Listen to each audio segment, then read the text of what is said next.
నేను లక్ష్మి. బులెటిన్లో డీటెయిల్స్ చూద్దాం. కేసీఆర్ కొడుకు తన స్వలాభం కోసం ఫోన్ ట్యాపింగ్ కు పాల్పడ్డారని బండి సంజయ్ తీవ్ర స్థాయిలో మండిపడ్డారు.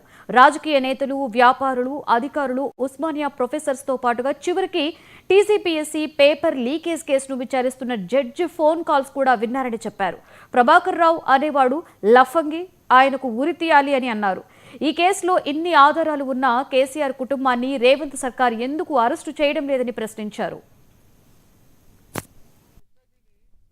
కేసీఆర్ అనే మూర్ఖుడు, కేసీఆర్ కొడుకు వాళ్ళ సొంత లావాదేవీల కోసము, సొంత అవసరాల కోసము దాన్ని ఒక అడ్డాగా మార్చింది.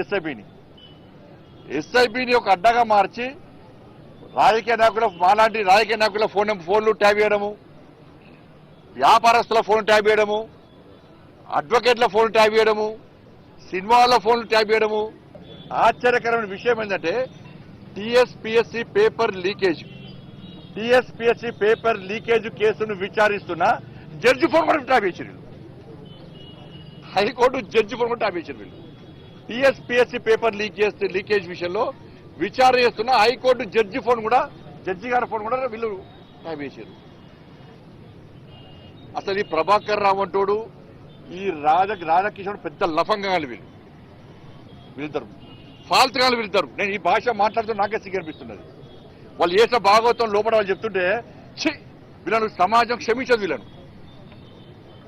వీళ్ళకు ఉరిశిక్ష చేస్తే ఒక్కసారి చచ్చిపోతారు. ఉరిశిక్ష ఏది వీళ్ళకు. వీడు క్షణం ఆ